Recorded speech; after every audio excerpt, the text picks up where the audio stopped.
Kojo Tovalu Huenu a été une grande figure du nationalisme dahoméen, africain et de la négritude. Son vrai nom, c'est Marc Tovalu Kenom. Il naît en 1887 à Porto Novo. Il est issu d'une famille très riche et son père, Joseph Tovalu Kenom, est proche des autorités coloniales françaises. Il arrive en France en 1900, obtient son baccalauréat et fait des études de médecine et de droit. Il était bien éduqué et a fréquenté les meilleures institutions françaises. Lorsque la Première Guerre mondiale commence en 1914, il s'engage volontairement. Il servira comme médecin militaire. En 1915, il obtient la nationalité française. Mais la guerre le change et il devient un peu critique à l'égard de l'Occident et du colonialisme. Il rentre au Dahomey en 1921 et commence à assister à certaines injustices que commettaient les autorités françaises. C'est à cette époque qu'il va changer son nom de Marc Tovalu Kenom en Kojo Tovalu Huenu. Il va se radicaliser en 1923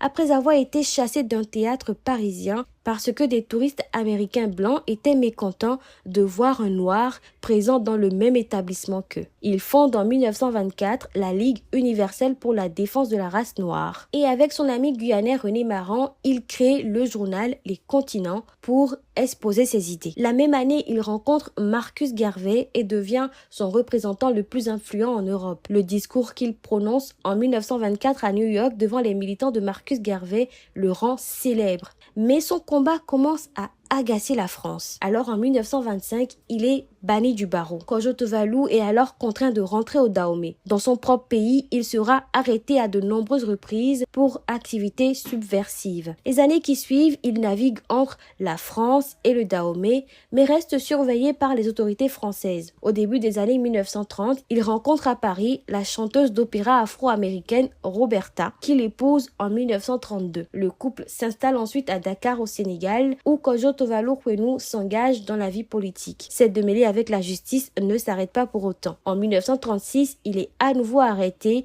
et meurt en prison la même année de fièvre typhoïde.